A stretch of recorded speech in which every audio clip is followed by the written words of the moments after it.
What's up, everybody? Welcome in to the Early Edge. I'm your host, Alan Bell. The coach is out tonight. He has his family and everybody in town. We thought we would give him a much-deserved break for tonight. But you know what? We're not taking a break at all. We got plenty to break down in our final game for tonight. Let's go ahead and bring in the stars of the show. Let's not waste any time here. We have the Patriots at the Vikings tonight.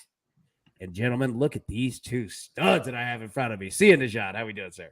We're doing good. I just had some loved ones say, hey, what are you doing? You're going to go talk football on Thanksgiving? And I said, yeah, I'm going to spend time with my family. And they're like, we're your family. And I said, no, I have multiple families, and the Early Edge is one of them. And the audience, of course, the Early Edge universe, all family members. So I'm happy to be here with my family to talk about Thursday night football. I love it, man. Absolutely. Everybody is a family, and everyone in the Early Edge crew in the chat watching from all over the country and the world. We sure do appreciate you. Seriously, we really do appreciate you. You guys set a record for us in the morning. You guys brought it. It was awesome. And hope everybody had a great Thanksgiving, continues to spend time with their family, friends, you name it. Just a great holiday weekend. And Prop Stars, nothing screams Thanksgiving like Prop Stars. How we doing, sir? What's up, AB? Cousin, see ya. Good to see ya. I'm doing good. I'm a little upset about losing. Well, we're down one prop, potentially two if Saquon Barkley doesn't get very many more rushing attempts, but ready to put it in the rear window. We've got a prop I love tonight, plus a same game parlay we're going to give out, so I'm excited to break this game down. I am too, man. I am too. And let me tell you this. I mean, nothing gets you more excited than the Giants down and establishing the run way late in the fourth quarter. So I wouldn't sleep on any of those props. You've got an opportunity there until this thing ends. All right, let's get into the game for tonight. So like we said, we have the Patriots at the Vikings. Vikings 2.5-point favorite, a total of 42.5. So let's go ahead. Let's get into our best bets for this game. Sia, I'm going to throw it to you first. Man, let it rip, buddy. What do you got? Yeah, so I have a lean I really like, but I'll address that later. My play here is against the spread, and it's the Patriots +3. Now, I know there's some SportsLine, primetime guys that are on, whether it's Minnesota money line or Minnesota -2.5. I am getting the key number. It's 3 in a lot of places. It's at -120. Listen, the Patriots, I think, are getting a little undervalued here. They're solid against the pass. They're solid against the run. The Vikings O-line allowing a ton of pressure. Obviously, the Pats can create pressure. And, oh, by the way, Christian Darrisaw is out for the Vikings at left tackle. So that's just going to complicate things even more against this Patriots pass rush. Last week, Vikings 1 for 11 on third down. Cousins was getting hit or sacked. It felt like almost every other down. And for the record, when the Patriots played the Jets last week, yeah, I know it came down to a punt return at the very end of the game, but the Patriots actually drove the ball kind of well during certain drives against the Jets. They just ended up costing themselves with missed field goals in gusty conditions and a lot of penalties, like correctable mistakes. Let's put it that way. A lot of penalties that I don't think we're going to see on a regular basis with the Patriots offense. Patriots have won 5 out of the last 6 games. The Vikings secondary is down 2 guys, Booth and Evans. I just think from an injury standpoint and from a team standpoint, I do think Damian Harris and Ramondre Stevenson will be able to do enough.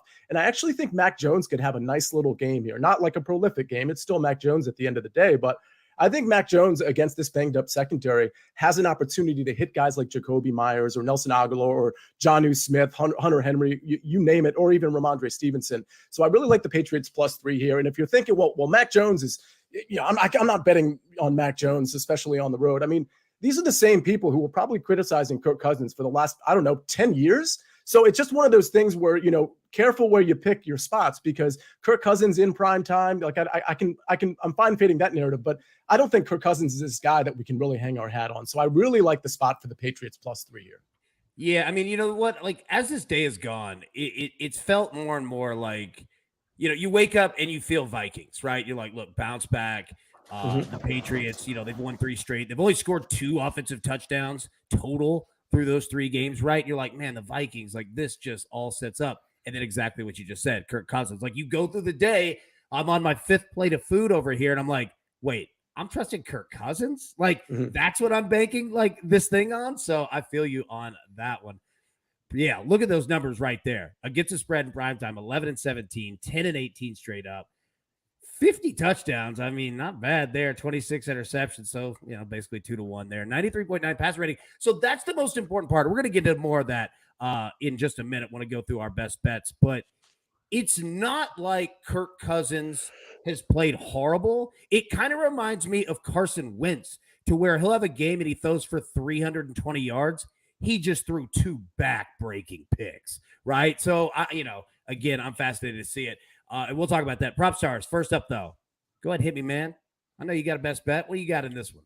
I do. I love Jacoby Myers in this spot tonight. I gave him out on the site yesterday, over 51.5 receiving yards. I played up to about 53, 54.5. I believe that is the present number, at least on DraftKings. Listen, Jacoby Myers, he's servicing or functioning as the number 1 receiver for this Patriots team. Soaks up a lot of those very valuable targets from the slot as well. Sia mentioned this Vikings defense being without 2 cornerbacks tonight.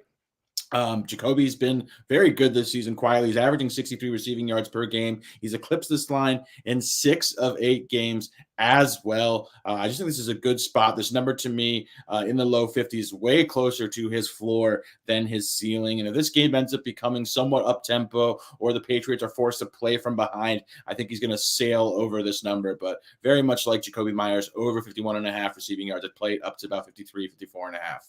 I love it, man. I love it. All right, Snake, go ahead and throw me that graphic on the screen of all of our best bets for tonight. Let me go through exactly what all of our crew is on, because we got a good amount of picks here. All right, so prop stars, as he just broke down, Jacoby Myers, Ciaz, he just broke down the Patriots. I'm on the Vikings team touchdowns over 2.5. Essentially, we need 3 touchdowns tonight at plus money, plus 105. I'm also playing Kirk Cousins over half an interception, a little bit of a hedge play on that, minus 115. Yeah, that's an affordable, attractive price there. The speculator, our man, is on the Vikings money line minus 140. RJ White is on the Vikings minus 2.5. And Ramondre Stevenson for the Maestro over 3.5 receptions at minus 158. So those are our best bets on the game for tonight. All right, so let's just break it down really quick. And everybody in the chat, again, can't thank you enough for being here. Hope everybody has had a great and happy Thanksgiving, and it continues all throughout the weekend. Hit the like button for us if you can. Also, drop any prop questions or spread, total, anything that you name it, and go ahead and let that rip. All right, Trey Kramer, I want to get to this one real quick. Pats plus 7.5 for $320 cash or let it ride. Any thoughts that you guys have here? I feel like I need more information on that. I mean, I maybe I'm just confused with what he's saying, but if you're getting plus 7.5, it sounds to me like you should let it ride. You're talking to a guy right now that likes the Patriots plus 3. I think 7.5, you're getting over the 7 key number 2. That seems like a great bet. Don't forget, this is a 42.5 point total, I believe. And so it's a relatively lower scoring game. I think both teams are probably going to keep it close to the vest, especially since all of these teams playing on Thanksgiving are on 4 days rest. So you're probably not going to see as much airing it out as you might see on a Sunday game. With that said, it's curated conditions in Minnesota in the Dome, but still, plus 7.5 is great. I would let it ride. Yeah, and Trey says it was a parlay. He did it on an alt line, so well done on that one. Yeah, I agree. 7.5. Like you've got it on an alt line and you've got it over 7. I mean, it's just it's impossible to say no to that. Like that's a really nice play. And speaking of the total, 42.5. Like again, that's a pretty low total in the NFL. But I mean, the Patriots, like this is what they do. They're like Iowa State in college football. Like they just drag you down. You might beat them, but they just drag you down. Like these games do not go high scoring at all. So I'm fascinated to see this one. All right. So let's talk about stars here. All right. And I don't have numbers in front of me. Jake the Snake, I don't know if you have those or if you guys have them in front of you, but I mean, let's start on the Minnesota side. All right. So Justin Jefferson. All right. Again, I do not have his number in front of me, but props. I'm going to start with you. I mean, you both have broken down how, he's not saying unguardable. Like we're not saying that about anybody, but like he goes and gets his. He's like Cooper Kupp. Like he goes and gets his. Any thoughts on how he is going to kind of just how the Vikings offense is going to approach tonight? Could be in the air, could be on the ground. Props, I come to you. And again, nothing specific, just your thoughts on the game script of how 88.5, there we go, of how you think Minnesota's offense is going to go. Yeah, he's actually 85.5 on DraftKings presently. I just think this is a tough spot for Justin Jefferson against a New England defense that are first in EPA allowed per dropback, first in passing DVOA. We've seen Kirk Cousins when he plays against very good secondaries, he really struggles. The one thing I do love about Justin Jefferson is the way that the Vikings choose to deploy him. Kevin O'Connell is very creative with lining him up all over the formation. He gets him matched up against a lot of linebackers and safeties. Obviously, there are no cornerbacks that can cover Justin Jefferson one-on-one. And if you have him going against a linebacker or a safety, he's going to feast. That being said, again, I just can't emphasize enough how tough of a matchup this is against this New England defense. Furthermore, I think that loss of Christian Darrisaw is absolutely significant for the Vikings. Besides Justin Jefferson, he is probably their best player. And going against New England, who has Matthew Judon, leads the NFL in sacks this season, I just think it's going to be a very long night for Kirk and the passing game. I really think if we're looking at the path of least resistance, this Vikings team is going to be very balanced. I think we're going to see a lot of running. I think that's reflected in this low total as well. I just don't see a lot of passing volume from Minnesota. I think it's just going to be very hard for them to find success. So I anticipate minimal passing volume. I just don't think that this necessarily looks like the, kind of the key factors you look for a potential spike spot for Justin Jefferson. That being said, I'm not suggesting fading him. This is just probably the worst game environment to back him, in my opinion. And I just think the props that I'm looking at as far as Minnesota is concerned are more, towards the ground game, Dalvin Cook. And I just think that is going to be the Vikings' ticket to success against this Patriots defense. I got you. Yeah, see you. Go ahead, man. Yeah, I want to add that, this is a little bit of like Dr. Najad speculating here, but we've seen Justin Jefferson on the injury report over the last couple of weeks with what's been characterized as a quote mild turf toe. My understanding of turf toes is that they hurt pretty bad. So the fact that it's mild, I guess, is great, although it almost seems like a paradox to have a mild turf toe. With all of that said, he's off the injury report and he's not given an injury designation. But, if I were the Vikings, I probably wouldn't give him an injury designation either if I knew he was going to play.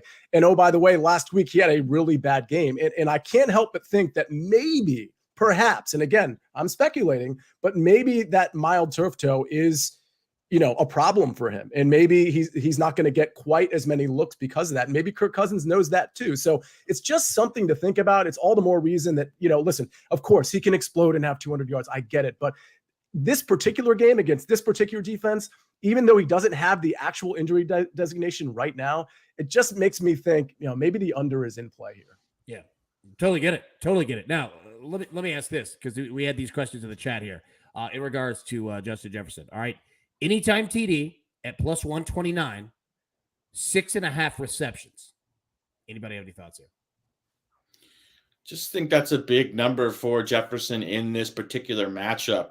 Just looking at the potential game environment, just if you look at the total, it's not expected to be a high scoring game. The Patriots also, if you look at their offense, they play a very ball control style offense. They run the football a lot. They bleed a lot of clock. They're not an up tempo, high volume passing offense, which is what you want when you're playing numbers that high. You want to be pushed potentially by the opponent.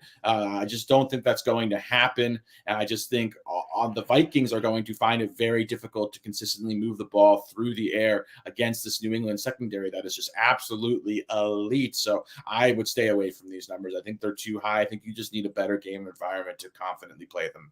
Yeah. All right. Now, all right. Yeah. See you. Go ahead, buddy. I'm sorry, just totally off topic, but quick note here. Brett Maher didn't even come close on a field goal that would have iced the -10 for -10 bettors. And for the record, I put out -10 on my Twitter. For anybody who follows me, you would have seen that on there. But, so now the Cowboys have to basically ward off Daniel Jones and company for 1 minute and 13 seconds because a backdoor cover is very much in play here. So the -10 bettors the ball 5 times though. So yes, yeah, I know. The -10 bettors are definitely sweating a bit. Brett Maher could have iced it, but he's been pretty bad lately. So that's where we are. Well, I'll tell you what, it wouldn't hurt my feelings at all if Daniel Jones threw an interception, which we had in the first half, and a damn penalty wiped that one off. Yeah. And one other thing, I'm sorry for just holding the show back a little bit, but somebody, I think it was Brian Menny in the chat, gave you compliments for, he said, you must be best friends with Jerry Jones with your Zeke prop and your Zeke hit. And so this is my way of complimenting you, but also cross-promoting FFT DFS. Mike and I will be on it tomorrow at 12 o'clock to discuss the entire Week 12 slate. But on our solo pod, which I do on Tuesdays at 5 o'clock, I specifically mentioned not playing Pollard and playing Zeke because I know Jerry Jones on Thanksgiving wants to feature his guy. And if he can help it, which you know he can, he is going to do it. And that's exactly what happened in this game. 100%, man. Dude, you're exactly right. It's crazy, right? I mean, Jerry Jones will make it a point to make Ezekiel Elliott the focal, right? Like the focal point after Tony Pollard has a big game. It's crazy. And like you said, it sounds dumb saying it, like on Thanksgiving, like that matters. It matters to him. Like it absolutely matters to him. So well done on that, sir. I salute you as well. That was a great play on that one. All right, real quick. TJ Hawkinson. All right. 43.5 receiving, 4.5 catches. What do we think? I would probably go to his catches more than I would go to his receiving yards. And that's because I think of the last couple of weeks, his average depth of target's been pretty low, but he has been getting a lot of looks. I don't really like the over either way, but if I was going to play the over in either of them, it would be the 4.5 catches, especially knowing that the pass rush is going to get there. Those short area targets to guys like TJ Hawkinson are going to be really important. So I would lean towards his over. I don't think I would touch the yards. If anything, I might even lean the under in the yards, but that's a little counterintuitive to the over and the catches. So it's a stay away for me on both ends, but the 4.5 catches does intrigue me a little bit. All right, so, okay, let me ask you this, and this kind of goes to both quarterbacks here, right? And feel free, jump on either side that you might like, not like, whatever. All right, so we're kind of thinking that it's probably going to be, let's just say right between 40 and 43 points, okay? Like there's going to be defense played. There's going to be punts that, like, how do we think in terms of, quarterbacks, both of them, Cousins, Mac Jones, in terms of pass attempts? I believe I saw in the chat, Mac Jones was 19.5, I think. Let me double check on that one. But, kind of just, yeah, go ahead. That would probably be, so his pass attempts is 31.5, and I'm looking at DraftKings. Okay, completions, that makes sense. So, yeah, I mean, just looking at the quarterbacks in general, all right, you don't have to go specific and, I'm on this play, whatever. Like, where do you see the potential for an over? Where do you see the potential on the under? And I say that saying, if we think the game script is that the Vikings play from ahead, then it would seem like Mac Jones, right? But we've seen a ton of these games to where the team that you don't think scores first, and it flips, right? So I throw it to you. Just what are your thoughts on quarterbacks in general? Anything that you looked at, kind of like, didn't make it official? See, I'll start with you. Props. Go after it.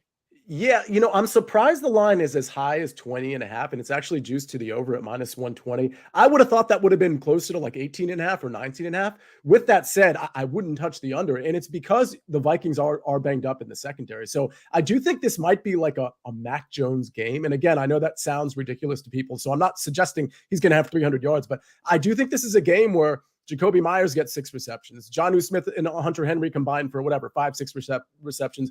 Kendrick Bourne gets a reception. Nelson Aguilar. So I do think Mac Jones has the potential to get over the 20.5. The number's just a little too high for me. If it was 19.5 or 18.5, I would love it.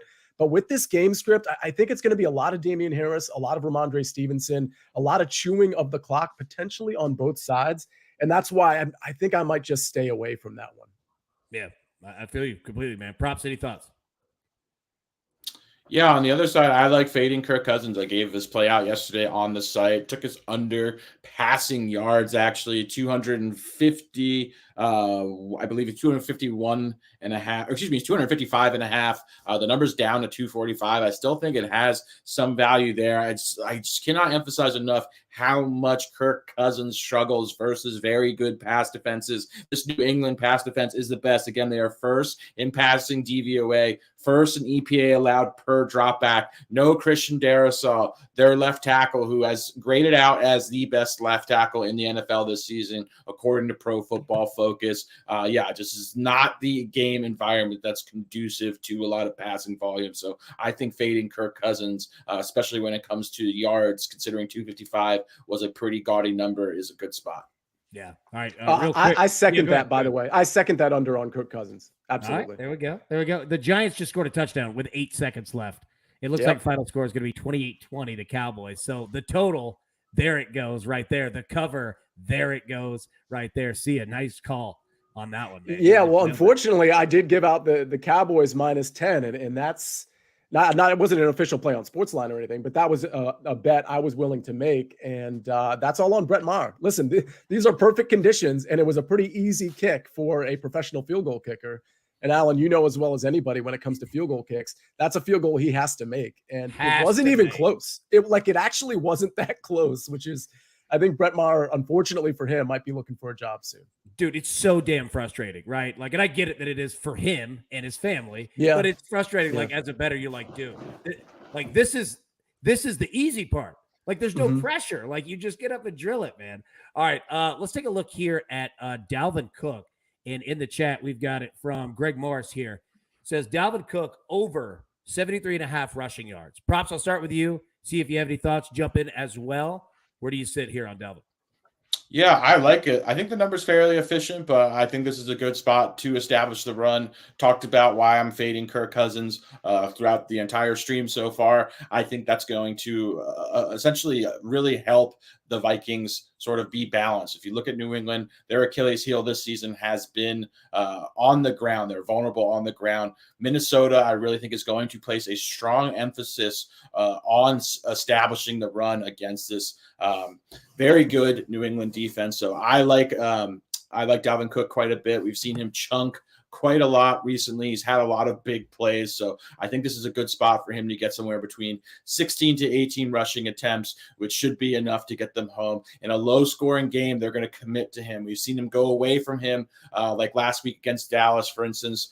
They still had 11 carries for 75-plus yards, but this is a game that should be low-scoring enough where we see Dalvin be established for all 4 quarters. So I think this is a good spot to buy low on him. There we go. See ya. Any thoughts? Yeah. Yeah, I kind of agree. And I also think the total on his rushing and receiving of 91.5 in that range is pretty good. I liked his total 98.5 last week, and that was a much better scenario for him because the Dallas D was giving up so much via the run. And for the record, I believe he was 11 carries for 72 yards. And then he got this is last week. And then he got game scripted out of the game. I think the Vikings just sort of hate themselves for not being able to establish Dalvin at least for 3 to 4 quarters. So I agree with Alex. I think this is a situation where this is the Dalvin Cook show. Even if he gets stopped early and he's just really inefficient, I think they continue to go back to him because, again, this is going to be a close game. This is going to most likely going to be a neutral game script for both teams. So they're going to be able to exert their game plan through the flow of the game. So I like Dalvin Cook. I guess now that I think about it, I would lean with Alex in taking the rushing yards. But I think the rushing and receiving is interesting because even though last game he fell flat on the receiving end, the 3 games prior to that, and I'm going off memory here, I believe he got 6 targets, and 5 targets. That's pretty high for any running back if you're not named Austin Eckler or Christian McCaffrey. So he can get some in the passing game too. Yeah, no doubt. Now, speaking of kickers really quick. All right. So White Stripes in the chat asked kicking props, and we were just kind of speaking about it. And, just from a game script, of how you just mentioned, it being pretty neutral, right? Which I agree, right? I think it's going to be there. I'll answer it first. And if you guys have any thoughts, and it doesn't have to be like super kicker specific, but just kind of game script, like I'll just go ahead and say, if it's tight, like Nick Folk with the Patriots is always a great play. Right now, you've got to worry about, the injury, situation, which I think he's good. I think he's all right. But I mean, whenever there is a game that is within 7 to 10 points, like Bill Belichick will use Nick Folk from short, mid, deep. Like Nick Folk is Nick Folk, man. So I don't hate that play at all. Any thoughts that you have, Sia? I mean, just game script in regards to kickers. What are your thoughts?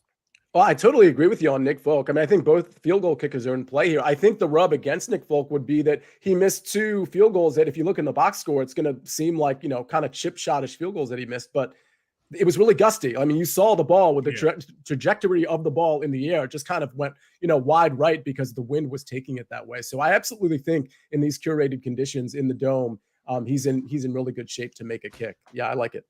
All right, there we go. Props. Any thoughts on kickers? I've never heard you break down kickers. I don't spend much time on the kicker market, AB, but yeah, I totally agree with what both of you guys have said so far. It does seem like a good game script to potentially have quite a few field goal attempts. I was just messing with you. Like, I would never be that guy that like puts you on the spot of like, hey, why don't you go break down this picture for me real quick? Like, you know what I mean? When you have I'm not saying you don't have any idea. I'm just saying when it just comes out of left field. All right, so there was another one in here. All right, let me see here. All right, thoughts on a FanDuel boost. All right, and we're gonna go gladiator here. Let me get in. Yay, nay, props. You're the best at it here. I'll let you go first. All right, FanDuel boost plus 450. Hawkinson 40 plus yards. Stevenson 25 plus receiving. Pats plus 4.5.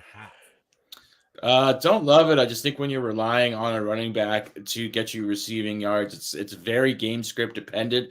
That being said, Ramondre has been the preferred passing back for this Patriots team. Obviously, James White retired going into the year. He was expected to be their third down back. Ramondre's assumed that role for them. With no Ty Montgomery as well. So he is getting a lot of that work. New England does love peppering their backs with targets, but I feel more comfortable if it was volume-based, like 3 receptions versus the yards, because Minnesota can kind of dare the Patriots to beat them down the field, keep everything in front of them. And it might be a tough spot for him to rack up 20-plus yards. That would be the leg I would say is the diciest. So hate to do it, but thumbs down. See, what do you think? Yeah, I'm also a thumbs down. It doesn't really feel like much of a boost to me. I mean, we know Hawkinson's receiving yardage prop is right in that 40 range. Stevenson's receiving yards prop, I believe, is right in that range. And then you're getting the benefit of an extra 1.5 on the Patriots, but it doesn't seem like, I think if you parlayed those 3, it'd probably come close to the plus 450, and I wouldn't parlay those 3. There we go. Solid answer right there. Big Pop in the chat says, A, B, see ya. Alex, what's good? What's good, bro? Good to see you, man. Good to see you. All right, Big Papa also asked, Minnesota versus England, over, under, 42.5 thoughts. So we've kind of danced around it, right? And I'll tell you what, this is how we're going to answer that question, okay? 42.5 is the total. See, give me, what's your final score? You're on the Patriots, plus 3. Give me a final score. And it doesn't have to be exact. I mean, like, just give me a range. Like, where do you think that this game is going to end up? Yeah, I'll give you an exact score. I'll give you 20-17. I think that's what we're looking at. I like the under in this game. I like ball control again. Don't forget these teams obviously just played 4 days ago, and it's hard to come back and game plan when you do that for your new team. And you know, there's a lot of wear and tear on these players too. I think that the game script or the game plan is going to be just stripped down just a little bit. I think we're going to see a lot of running on both sides. I think that's the strength right now for both teams, to be honest with you. So even though I think Mac Jones and Kirk Cousins could have some flashes in this game here and there, I think it's the running game for both teams. So I'll take the under. All right. And I'll tell you what, props right before I get to you, Timmy asks, he puts a great thought into the chat. Can I please get a lock pick? What is the best pick for the night that you guys should make? One pick that everyone loves. I tell you what, I love that idea too. First, props, go ahead and break down final score, your thoughts there, how it works into the over under of 42.5. And then we're going to get into our best bets because we're reaching the top of the hour. Want to break those down. And we still have a goose to get to as well for everybody looking for same game parlays, plus the gym too. But props, go first. What are your thoughts here? Yeah, I think this is going to be a low-scoring game as well. I just think the Vikings are going to be balanced, a lot of running, and we know what the Patriots like to do with the two-headed backfield. I think we'll see minimal passing volume from both offenses. So, yeah, I think it's going to be low-scoring. Just to echo what Sia said, probably something like 2017. Yeah, I feel you. I completely agree. I don't disagree with any of that whatsoever. Dr. Triart says, first drive for both teams to end in a punt, plus 240. It's risky. I play these a lot. They're fun, and these are two good teams at a spot that it could work. Understand, man, like, it is risky. Like, they get to the 40, dude, you start getting in trouble. Getting in trouble, especially with Nick Folk, so be careful with that. But yeah, like, this is one of those where you could look back and go, why the hell didn't I play that? All right. It is the top of the hour. Everybody new coming in, thank you so much for tuning in to the Early Edge. Hope everyone has had a wonderful Thanksgiving holiday weekend with family, friends, and with us. I mean, whoever, right? So, yeah, Eric David says no punt props on DK tonight. I know, dude. They've been taking those off. I've been playing them a lot on the Titans a couple of weeks ago, man.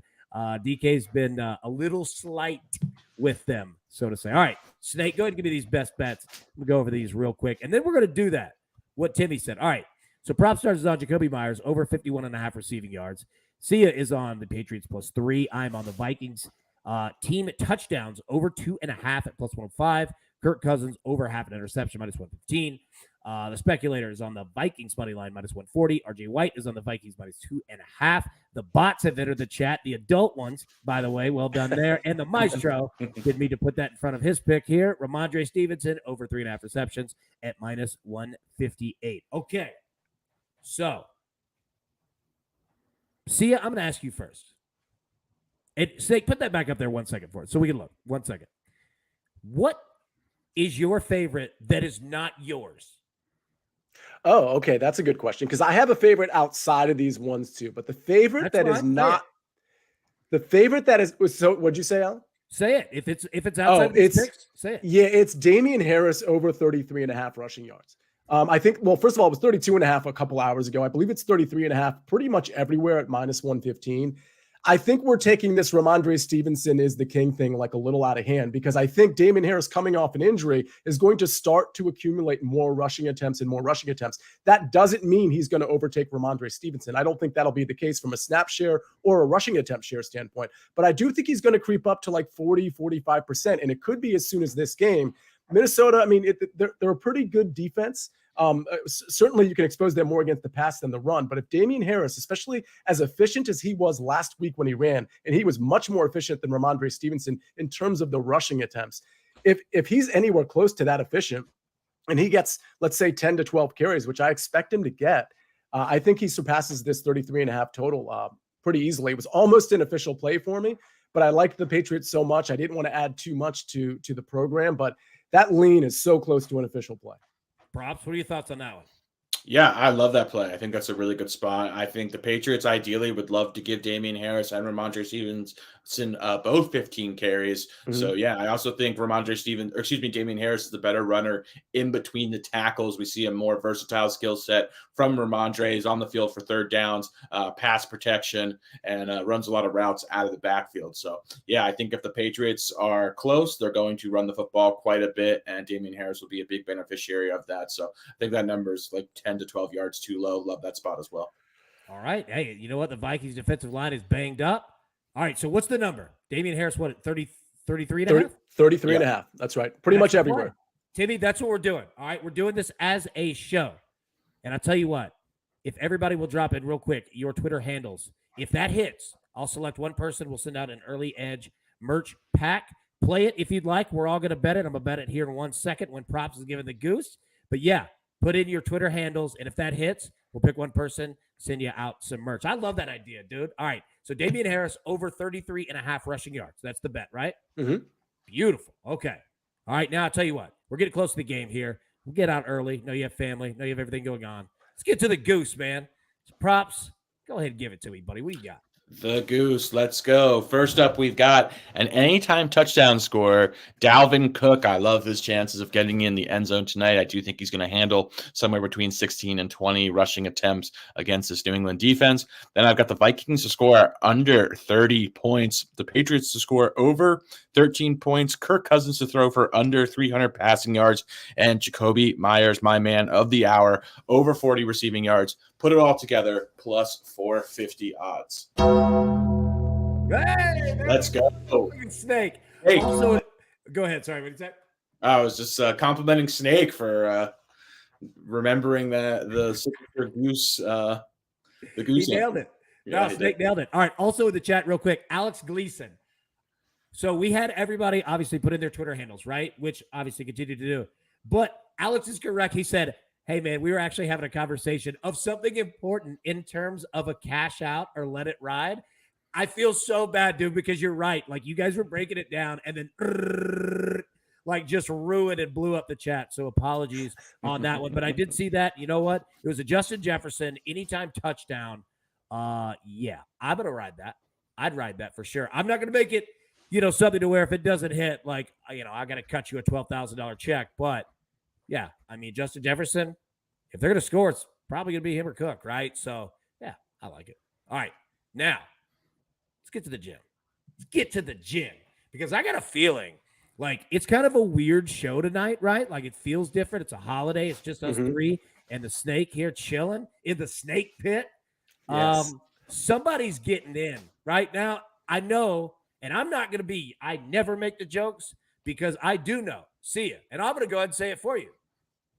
You were drilling us last year. You were the king of this. So you know what? My respect, boom, is to you. And I tell you what, I know that rules are rules, but it's substitute teacher rules in here. And somebody let me move the television into the classroom, and we're not learning anything. We're watching movies, and this is how it's going to go. See ya, you are up first, sir. Wow, Alex is not going to be happy. But I will say this about Alex. I think either his, and this is no offense to you, Alan, or the snake, or anybody else that has first touchdown picks tonight, gem picks. I think it's going to be either my pick or Alex's pick, and there's a reason for that. It's because I already know what Alex's first touchdown pick is, and it's for obvious reasons. It's something I really support, and I know that my first touchdown guy is something that Alex really supports, and you'll know that once we reveal our picks. Mine is Jacoby Myers at plus 1,400. Really like this play because I actually think New England's going to win this game. I think they're going to score first. And as much as I like Ramondre Stevenson and Damian Harris, I do think that the path of least resistance, especially early, is going to be through the passing game with those defensive backs for Minnesota down and out for this game. Jacoby Myers is the leading target getter for this team. He is the guy that doesn't really get the touchdowns, but I think touchdown regression is coming. And I think it's coming tonight, and it'll be your first touchdown. Give me Jacoby Myers at plus 1,400. I'm finally in the club. It's a great feeling. There we go. Noah in the chat said, do not break the rules. Noah's the big boss. We got to follow that, what he says. But you know what? It's too late. It's too late. Noah, you know I love you. Happy holidays to you and the entire family. But you know what? The rules were broken. So we'll deal with that later on. Prop stars, get us back on track, buddy. What do you got? Yeah, I'm going Damian Harris. I was surprised to see this actually at plus 1,100 presently on DraftKings. He is the man of the hour, too sweet, too be sour. I think he's going to get a lot of goal line looks for this New England offense. They like to go to him when they get into the red area. He's scored double-digit touchdowns last year. And again, I was very surprised to see this. I thought this would be like plus 700 or 800. So I think there's some good value there as well. Damian Harris plus 1,100. Ooh, okay. I like it. All right, there we go. We only got 4 of us tonight. All right. So C is on Jacoby Myers, 1,400. Prop stars on Damian Harris, plus 1,000. I am on Adam Thielen, plus 1,200, which Sia, apparently, I don't think that he liked too terribly much. Jake the Snake is on TJ Hawkinson. How do we feel about snakes with Hawk here at plus 1,100? Real quick, I actually like both of these plays. And the reason is because I don't think it's going to be Justin Jefferson that gets as much volume as people think he's going to get in this particular game. I think you're going to have to defer. I think Cousins is going to have to defer to Adam Thielen and TJ Hawkinson quite a bit. So I think both of these are great plays, especially coming from a favorite. All right, there we go, man. There we go. All right, Snake, throw those best bets up one more time. Let me read through that. And we're going to get out of here, let everybody get their bets in, watch the game, and enjoy it. Prop stars on Jacoby Myers over 51.5 receiving yards. See ya, Patriots plus 3. I am on the Vikings team touchdowns over 2.5. Kirk Cousins over half an interception. Speculator Vikings money line. RJ White Vikings minus 2.5. The Maestro is on Ramondre Stevenson over 3.5 receptions. And as a show, Damian Harris over 33.5 rushing yards. If that hits, we'll select one person for the chat, send them out a prize pack. So, as we always do when we get out of here, one thing that you guys are looking forward to tonight. See ya. Go ahead, let it rip, man. What you got? Yeah, this is an interesting one because all the talk about Mac Jones and Kirk Cousins has been, well, these guys are kind of fraudulent quarterbacks. The Vikings are a fraudulent team. Like, I don't know if that's true or not. I think the Vikings are on the wrong side of fraudulent, to be honest with you. And I think we might find out tonight because the Vikings are a favorite. They're at home. It's another primetime spot. It's a spot for them to kind of, make their presence known a little bit after a horrible defeat to Dallas last week. I don't think they're going to do it. And, oh, by the way, the Patriots are good again without Tom Brady. Bill Belichick's still at the helm. They're 6-4. They could go 7-4 and start making some noise to get to the playoffs and maybe making some noise in the playoffs with a roster of a bunch of guys that people don't really know. So credit to Bill Belichick for turning this team around, winning 5 out of 6. Let's see if Minnesota's for real or not. All right. Prop stars, what do you got, bub? Yeah, I'm looking forward to seeing Kirk Cousins against this New England pass defense. I really think this is the best pass defense in the NFL. All of those stats, the advanced metrics reflect that as well. First in EPA allowed per dropback, first in passing DVOA. We've seen Kirk Cousins really struggle when he's faced good passing defenses, pass defenses. He has elite weapons, but I just think this is a tough matchup without Christian Darrisaw. I think Matthew Judon's going to have a big impact in this game as well, and I just think we'll see Kirk and the Vikings struggle against New England. Yeah, like mine's kind of the same of what both of you just said, right? Like, it's how is this game going to go? And what I mean by it is that it could come out and the Patriots are on fire, and you're like, of course, right? Like, of course we should have faded the Vikings. Belichick, he's the king. And it also could come out that the Patriots offense is pure garbage, right? And you're like, what in God's name is happening up there? Even though their defense is going to show out, right? But I'm so fascinated to see how that goes and how the chess match goes between these two head coaches, which, give Minnesota credit, they've done a great job as well. But yeah, man, like, I'm fascinated to see. Like, I'm really fascinated to see who gets to 10 first. I think that 10 is going to be an important number, and especially if you're up 10-0, because in a game where there's not going to be a lot of points have weight. You know what I mean? So, all right, everybody, thank you so much for tuning in. We really do appreciate it. See ya, prop stars on a holiday. Thank you so much, Snake, as well. Know that you guys have families and everything, but you spin it with us, and cannot thank you enough for that. So, everybody, we will be live Friday morning, Black Friday, and tell you what, we got a little surprise coming in the morning for you too, speaking of merch. But we'll be live normal time, 10 a.m. Eastern. But until then, everybody, happy holidays, happy Thanksgiving. It's Cashy's Bets. We'll see you tomorrow.